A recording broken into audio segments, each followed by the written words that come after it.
Okay, hello. I have got chapter 28, chapter 8 of Barnaby Brocket, which is called The Coffee Farm.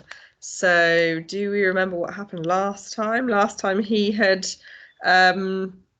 joined two ladies in a balloon, a hot air balloon, and they were travelling to South America. Their names were Ethel and Marjorie.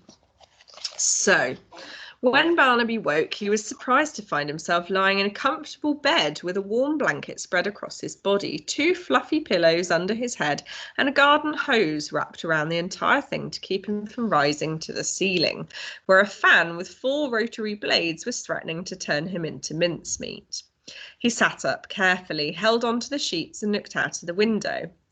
A vast farm stretched out before him, rows and rows of tall green plants, and a dozen or more people walking between the stalks, each wearing a pair of pale blue dungarees and a wide-brimmed hat to ward off the sun. As they examined the stems, they shouted at each other and made extravagant hand gestures, sniffing some of the leaves, pleased by some, uncertain by others. Clumps of small red berries sprouted from each vine, and from time to time one of the workers would twist one off before tossing it into his mouth and chewing thoughtfully. Forehead creased in concentration as he considered the taste before spitting the mess into the dirt at his feet.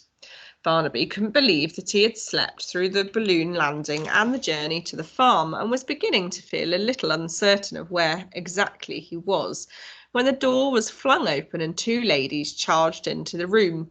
"He's awake, Ethel," said Marjorie. "About time too. How long has it been, anyway?" "Almost 36 hours. "I've been asleep for 36 hours?" asked Barnaby, opening his eyes wide in surprise. "Are you sure?" "Oh, quite sure," said Ethel.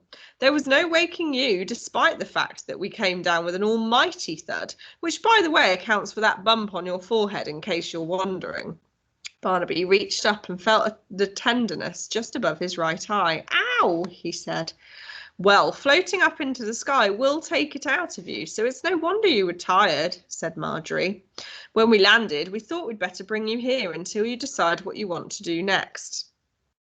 We put you in Vincent's old room. He wasn't much older than you when he first came to live with us, and he was always so happy in here. He said it was the most comfortable bed he'd ever slept in." "Well, it was the only bed he'd ever slept in," said Ethel. "So there wasn't much competition." "Who's Vincent?" asked Barnaby. "He's a boy we looked after for a while, but he lives in America now," replied Marjorie. "A wonderful young man, such a delight to have around. We miss him terribly. Anyway, what would you like to do today?" "I want to go home," said Barnaby. "Yes, of course, but Australia is very far away, that's the problem. It's not easy to get there from Brazil." "But we did a little research," said Marjorie, a triumphant smile spreading across her face, "and it turns out you can fly to Sydney direct from Rio de Janeiro. Well, there's a stopover in Hong Kong, but it's only for a few hours." "It's a long flight, though," added Ethel.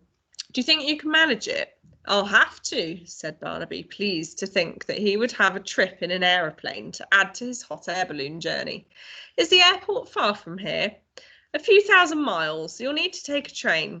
The Fonseca Express goes from Sao Paulo, where we are now, to New York, but it stops off in Rio along the way. You're not in a hurry, though, are you?" "Well, not in a terrible hurry, I suppose," said Barnaby.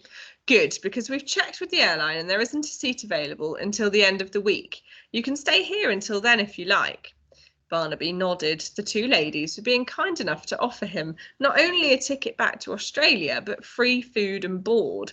The least he could do was appear grateful. "Good, well, that's settled then. You'll stay here until Saturday, then off you go home.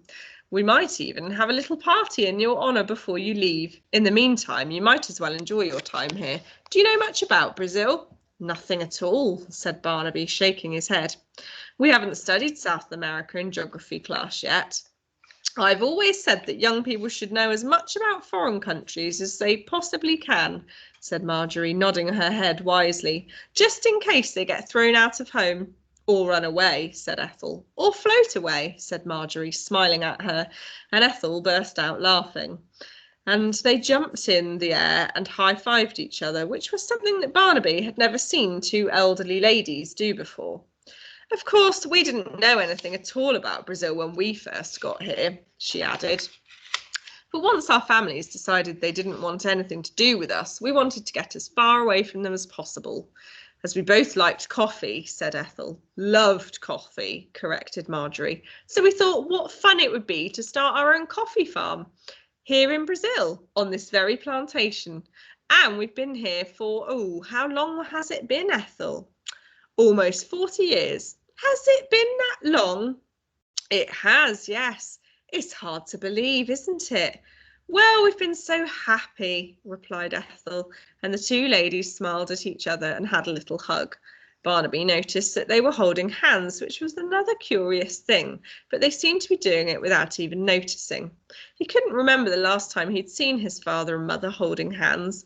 In fact, Alistair had always said that people who showed any affection towards each other in public were just looking for attention, nothing more. Oh dear, said Marjorie, dabbing at her eyes with a handkerchief. Have I got something in my eye, Ethel?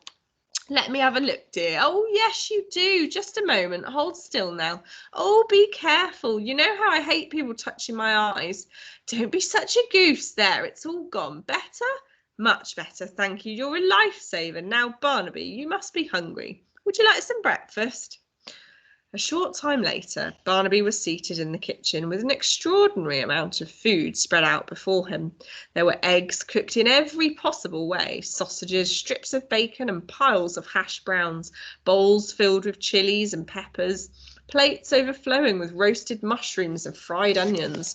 Pitchers of orange juice and ice-cold water stood in the centre of the table, and as Barnaby ate, a mosquito net thrown over his body and pinned to the floor, the top cut away for his head to poke through, he watched the farm workers as they drifted in and out, attending to their business. They all seemed delighted to see the two ladies and greeted them with hugs and kisses. Oh, Thiago, get off me, you disgusting creature, cried Ethel, giggling as a rather fat man with a heavy dark moustache threw his arms around her and squeezed her within an inch of her life. His shirt was open halfway down his stomach. It was not a pleasant sight.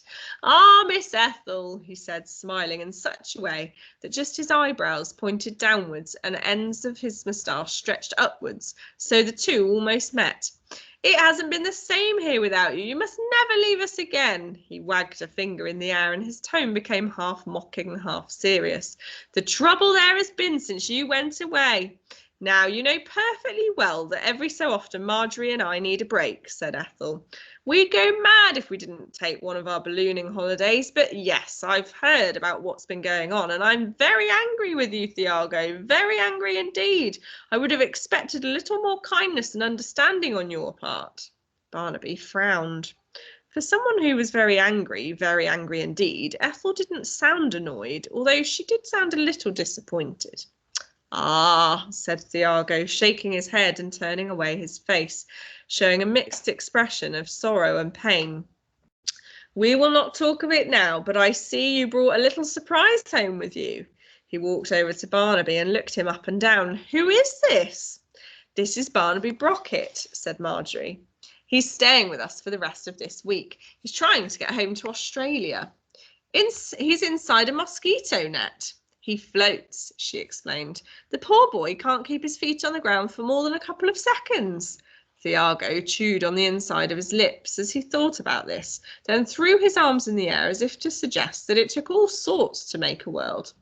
You like to pick coffee beans, Barnaby? Asked Thiago. I've never done it.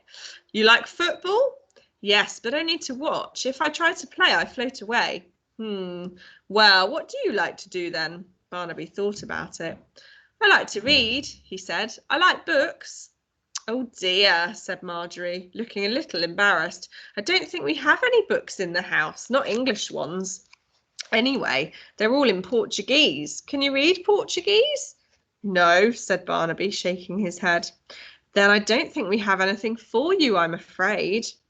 Just as she said this, a young girl of about 18 came into the kitchen carrying a basket filled to the brim with laundry. She stopped in her tracks when she saw the 4 people gathered there, and then the most extraordinary thing happened. Thiago, staring at her with an expression of fury on his face, reached across the table, picked up Barnaby's empty plate and threw it on the floor, smashing it into a dozen or more pieces before marching back outside. "Well, that wasn't necessary, surely," said Marjorie, shaking her head as she reached for a dustpan and brush. "You poor dear," said Ethel, walking over to the girl and putting an arm around her. "And you shouldn't be carrying all this laundry anyway, not in your condition." She took the basket and placed it on the counter. "Barnaby," she said, turning round, "this is Palmyra, who has lived with us since she was a little girl. Thiago, the gentleman who just left, is her father. He's a little out of sorts at the moment, as you can probably tell." Barnaby wasn't sure what to say. He'd never seen such bizarre behaviour, but found that he couldn't keep his eyes off Palmyra, who had quite the most beautiful face he had ever seen. "Don't worry, dear," said Marjorie, patting Palmyra on the shoulder. "He'll come round. He just needs time, that's all." The girl shook her head, her face filled with sorrow, before picking up the laundry basket again and leaving the room. Barnaby's eyes followed her, and he was aware of a strange pang in his stomach that he'd never experienced before. For the first time in his life, he felt as if he was floating up to the ceiling, even though his feet were firmly on the floor. And that is the end of that chapter. There we go. See you next time.